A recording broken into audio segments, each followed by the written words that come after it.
In April, Border Patrol agents right here in San Diego apprehended more than 10,000 migrants in a single week.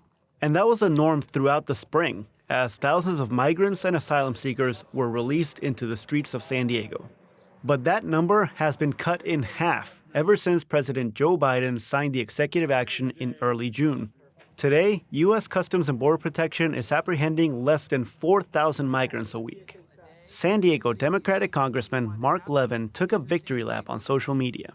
Perhaps the best news is that for the last 3 weeks, we've seen virtually no street releases in the San Diego sector. Biden's order effectively prohibits asylum for anyone who crossed the border illegally.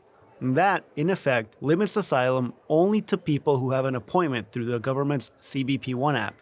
Advocates are reluctant to credit Biden for the entire decrease. They say it is just one of multiple contributing factors that lower numbers. I think Mexico is continuing to crack down on migration, not only at the airports, but also in Mexico's southern states, such as Chiapas and Tabasco and other areas as well. Pedro Rios is an activist with American Friends Service Committee. Traditionally, also what we've seen is that migrating to the U.S. during the summer months tends to take a lull.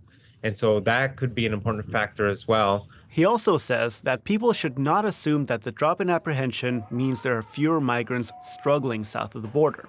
That's because the executive actions do not address the root causes of migration, like violence, poverty, and climate change. All of these factors come together to form conditions where people no longer are able to live in ways that contribute to a substantial life in their country of origin that then forces them to make that difficult decision to migrate north.